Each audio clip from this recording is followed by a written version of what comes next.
Programme के पहले हिस्से में हमारी कुछ बात हुई थी कि जो इल्ज़ामात लग रहे हैं इस्लामाबाद पुलिस पर कि किस तरह से वहाँ जो मेहनत कश पश्तून काम कर रहे हैं उनको विक्टिमाइज़ किया जा रहा है, नारवा सलूक किया जा रहा है।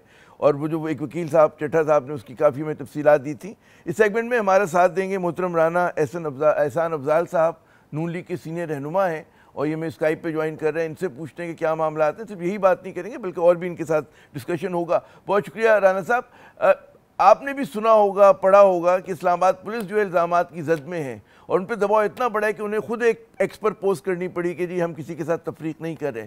इल्ज़ाम ये है कि जी जो जिनका ताल्लुक PTI से नहीं भी है उन पश्तूनों को भी पकड़ा जा रहा है। इल्ज़ाम ये भी है कि जो रिश्तेदार मिलने आ रहे हैं उन गिरफ्तार शुदगान से उनको भी धर लिया जा रहा है। तो ये क्या पैगाम दे रही है हुकूमत? जी बिस्मिल्लाहिर्रहमानिर्रहीम। देखिए, सबसे पहले तो रेशल प्रोफाइलिंग तो किसी की भी नहीं होनी चाहिए और ये मुल्क पख्तूनों का भी है और इसमें पश्तूनों का भी है और इसमें तो कोई तफरीक है ही नहीं। KPK हो, बलूचिस्तान हो, पंजाब हो, सिंध हो, सारे पाकिस्तानी हैं। बहरहाल अगर ऐसी कोई खबरें हैं तो मेरे ख्याल से ये नोटिस में भी आ गया है IG इस्लामाबाद के, और अगर किसी ने ऐसा किया है तो बिल्कुल गलत किया है और ऐसा होना नहीं चाहिए। लेकिन बहुत सारी खबरें हमारी एग्जैजरेटेड भी होती हैं। तो मेरे ख्याल से IG जो पुलिस है इस्लामाबाद, उन्होंने इस चीज़ का नोटिस भी ले लिया है और अगर ऐसा हो रहा है वो बिल्कुल रुक जाएगा और आइंदा नहीं होगा और जिन्होंने किया है उनके ऊपर एक्शन भी मेरे ख्याल से होना चाहिए। बहरहाल इसकी तहकीक होनी चाहिए कि कितना ये प्रोपेगेंडा और कितना सच है। अच्छा, जाहिर कि प्रोपेगेंडे का हमेशा खदशा रहता है, लेकिन यहाँ पर जो हम लोगों ने वीडियोस देखी हैं, बताते खुद देखी हैं, लोगों से बात की, इस्लामाबाद के जो सीनियर सहाफ़ी उन्होंने बताया इस बात के बारे में, वकील बता रहे हैं। आप अंदाज़ा करें कि 3 इस्लामाबाद की बार्ज़ वकला की तीनों ने स्टेटमेंट दिया है, HRCP ने स्टेटमेंट दिया है। तो ये बात कहना सिर्फ कि जी वो है मुबालगा आराई है या मतलब है चीज़ों को बहुत ज़्यादा आउट ऑफ फ्लो अप किया जा रहा है, कुछ ना कुछ तो है कि इतना धुआं उठ रहा है। और आपने बड़ा उस तरह कहा कि वाकई पाकिस्तानी है, किसी के साथ ये नहीं होना चाहिए। लेकिन हमें लगता ही ये है राना साहब कि आप जैसी जो मुतदिल आवाज़ें हैं, इत्तेदाल पसंद आवाज़ें हैं, वो उनकी आवाज़ सुनाई नहीं दे रही हुकूमत के ऐवानों में, और वो लोग जो मतलब है ज़रा सा टार्जन बने हुए हैं उनकी बात ज़्यादा सुनी जा रही है। जी नहीं, ऐसा नहीं है। देखें, गवर्नमेंट जो है कभी भी तफरीक नहीं करती किसी भी सूबाई जो कह लें सूबाइयत के ऊपर। लेकिन देखें, यहाँ मैं आपको ज़रूर ये पॉइंट आउट करूँगा कि जब मैसेकर की बात हो रही थी तो वो भी दीगर मुख्तलिफ लोगों की तरफ से आवाज़ें उठ रही थी कि 500 बंदा, 300 बंदा, 1000 बंदा खून में नहा लिया गया। लेकिन अब यही हकायक आए हैं कि हुकूमत ने तो एक गोली भी नहीं चलाई और जो बल्कि उसके बरक्स जो है वो खबरें हैं कि 150 पुलिस वाले जो हैं वो इंजर्ड हैं, 5 शहीद हो गए, 8 जो हैं उनकी बुलेट वुंड्स हैं। तो मेरे ख्याल से ये भी जो मामलात हैं, गवर्नमेंट की जो पॉलिसी है वो यही है कि कोई तफरीक नहीं होगी और अगर ऐसा हुआ है तो पुलिस इसकी इंक्वायरी विदिन भी करेगी और ऐसा नहीं होगा, इसको इंश्योर किया जाए। ये जो हुकूमती मौक़िफ़ है, खैर मैं इस इशू पे बात नहीं करना चाह रहा था कि हम हर मरतबा होस्टेज बन जाते हैं एक ही इशू के, लेकिन इस पर भी बड़ा जवाबी जो नैरेटिव है और मैं समझता हूँ बहुत ज़्यादा जो हमारी वॉइसेस हैं वही कहती है कि जनाब हुआ, और पहले PTI ने 12 लोगों को कहा, वो 14 की बात करेंगे, 14 लोग उनके जो हैं जहाँ बाग हुए। तो हुआ तो था, गोली तो चलने के बाद बहुत सारे इस्लामाबाद के रेजिडेंट्स ने सुनी और मतलब ज़ाहिर है कि तारीकी थी हर तरफ, तो लोग नहीं उसके बारे में कह सकते कि कहाँ से किसने क्या किया। खैर हम आगे बढ़ते हैं इसी इशू के ऊपर रहकर। ये जो तासुर है कि पश्तूनों की एथनिक प्रोफाइलिंग हो रही है, आपके ख्याल में ये कितना डैमेजिंग है हुकूमत के लिए? अच्छा, इसमें इस चीज़ का इजाफा यूँ भी हो जाता है राना साहब कि हम देखते हैं बाज़ वज़रा के जो बयानात हैं बड़े गैर जिम्मेदाराना हैं, और वो जिस तरह से लगता है कि बजाय कि KP ने हमला कर दिया, KP से लश्कर आ गया, तो वो खुद ब खुद उस चीज़ को मज़ीद तक़वियत दे रहे होते हैं, वो जो एक कहते हैं ना सुबाइयत को। तो आपके ख्याल में ज़रा सा जिस तरह आप बात कर रहे हैं, तहम्मुल से बात कर रहे हैं, आप आग लगाने वाले लहजे में बात नहीं कर रहे, तो क्या आपके ख्याल में दीगर लोगों को भी कुछ आप जैसा अंदाज अपनाना चाहिए? जी नहीं, देखें, सबसे पहले तो बिल्कुल हुकूमत कोई प्रोफाइलिंग नहीं कर रही और ये गलत प्रोपोगेट किया जा रहा है। कोई ना हुकूमत की पॉलिसी है प्रोफाइलिंग करने की और ना कर रही है, नंबर 1। नंबर 2, देखें, मैंने जब भी बात की है मैंने कहा है कि एक सूबे की ताकत के ऊपर सूबे के वसाइल इस्तेमाल करते हुए, ये तो हकीकत है। देखें, पंजाब से जहां शायद काफी कुछ लोगों के ख्याल में या कुछ लोगों का ये कहना है कि बड़ी जी पॉपुलर है पीटीआई, लेकिन पंजाब से तो कोई नहीं निकला। और जो कंटेनर हटाने का अमल है वो तो कोई सियासी जमात नहीं कर सकती। उसमें सूबे के वसाइल इस्तेमाल होते हैं, क्रेनें लाई जाती हैं और प्रोटेक्शन के अंदर वो क्रेनें जाती हैं तो वो उठा सकती हैं। तो बिल्कुल एक सूबे के वसाइल इस्तेमाल किया और वो सूबा केपीके है। लेकिन इसका ये मतलब तो नहीं है बिल्कुल भी कि हम एक सूबे को की पूरी आवाम को, आए तो 15,000 बंदे थे, तो 15,000 बंदे वो रिप्रेजेंट तो नहीं करते पूरी केपीके की आवाम को, वो तो उस सियासी जत्थे को रिप्रेजेंट करते हैं। और उस सूबे के जो वसाइल इस्तेमाल किए जा रहे थे उसमें बहुत सारे तो 1500 तो दिलचस्प बात नहीं है। मुजाहरे के दोनों हुकूमतें, एक वफाकी हुकूमत है और एक सूबाई हुकूमत है। एक हुकूमत रास्ते बंद कर रही है, सड़क खोद रही है, एक हुकूमत जो रास्ता बना रही है। तो वो मुजाहरे के जब एहतजाज को जुर्म बना दिया जाए, और वरना मामूल की चीज़ हुआ करती थी, हम बचपन से देख रहे हैं, बड़े बड़े जलसे जुलूस होते थे, मार्च हुआ करते थे, धरने होते थे और कोई मसला नहीं होता था। लोग इस्लामाबाद में भी आके धरने दिया करते थे।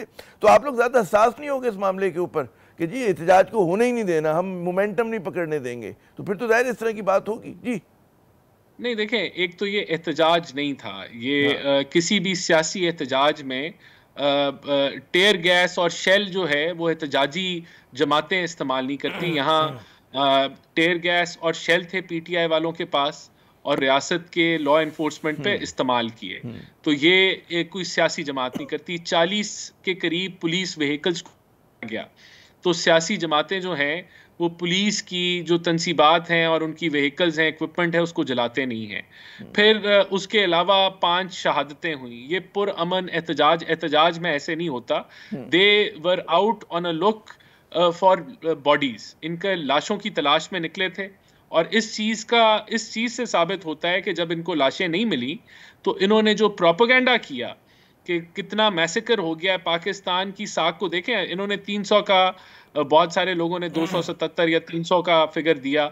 आज वो कहते हैं कि कोई 11 थी, 12 थी या 14 थी, आप कह रहे हैं। उसकी भी एक भी नहीं होनी चाहिए, लेकिन इसकी तहकीक होनी चाहिए कि वो कैसे फौत हुए, कहाँ एफआईआर कटी, क्या मेडिकल है, तो फिर ही हम किसी नतीजे पे पहुंचेंगे ना। लेकिन इस चीज की तो 12 या 14 भी या 5-6 भी जो होता है बहुत बड़ी तादाद होती है। अगर एक शूट आउट में कर रहा हूं, एक भी नहीं होना चाहिए। हाँ, इस पे हम लोग नहीं होनी चाहिए थी।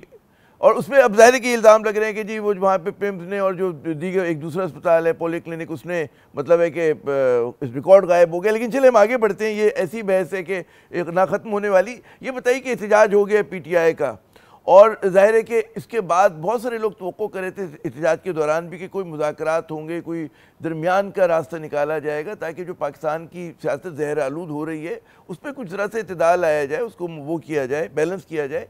आपके ख्याल में अब कोई इम्कान है कि ठीक एहतजाज हो चुका, इल्ज़ामात लग चुके, दोनों तरफ से लग चुके, अब कोई उम्मीद कर रहे हैं आप लोग?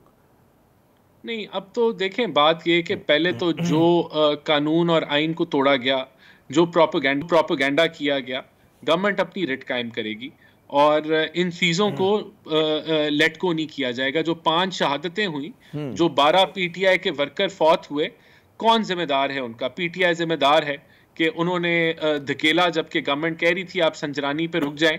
तो इन सारी चीज़ों का हिसाब देना होगा। जो व्हीकल्स जलाएं, जो जलाओ घिराव किया, उसका हिसाब देना होगा। जो आपने दुनिया के सामने जो झूठा प्रोपेगेंडा किया, उसका हिसाब देना होगा। और जब वो हिसाब, तो वो तो चलेगा, उसमें तो कोई रुकावट नहीं आएगी, क्योंकि इस चीज की इजाजत नहीं दी जा सकती कि कोई भी सूबे के वसाइल इस्तेमाल करके वफाक पे धावा बोलना शुरू कर दे और ये रूटीन बन जाए कि आप जो है वो सूबे की ताकत के ऊपर वफाक पे हमला आवर हो। तो ये इस चीज की भी इजाजत नहीं दी जा सकती। माशी और पॉलिटिकली तौर पे डिस्टेबलाइज करने की भी इजाजत नहीं दी जा सकती। तो ये चीज तो तय है।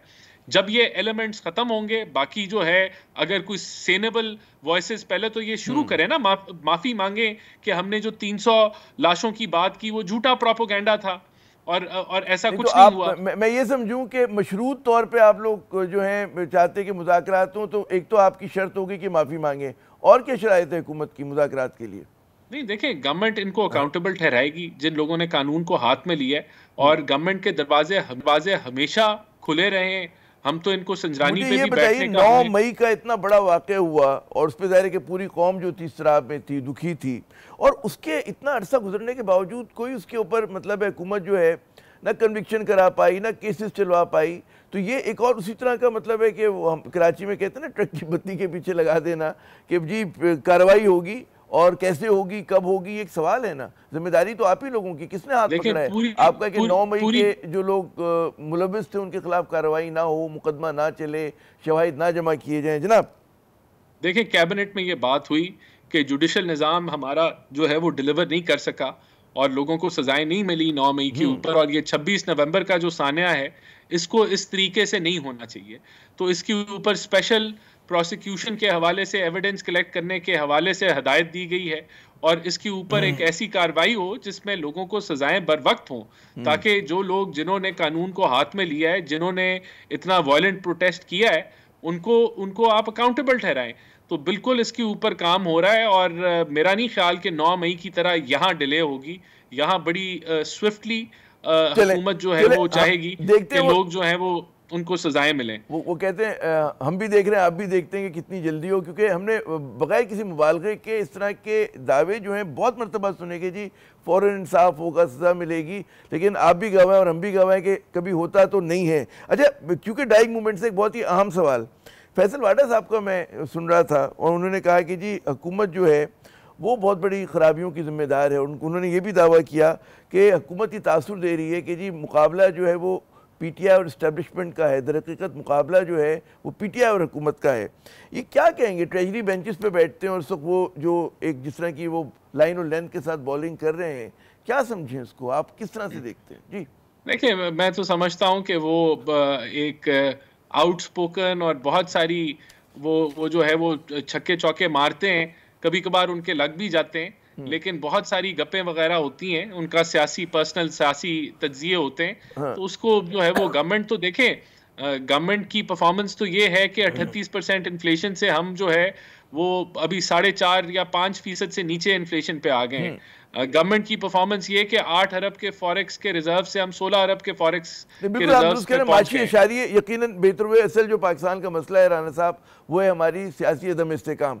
अच्छा, मैं आपकी मजीद तफसील से बात करते, लेकिन मुझे कहा जा रहा है कि सेगमेंट का वक्त खत्म हुआ। राना साहब बहुत शुक्रिया, आपने अपना कीमती वक्त दिया। नाज़रीन, वक्फे के बाद जब हम दोबारा आएंगे तो एक बहुत ही अहम मौजू, बहुत ही हसास मौजू, और जिसके साथ जो है लाखों पाकिस्तानियों का रोज़गार जो है वाबस्ता है, वो एक इस मुल्क में इंटरनेट सुस्त है और समाजी मीडिया की बहुत सारी साइट्स काम नहीं कर रही हैं।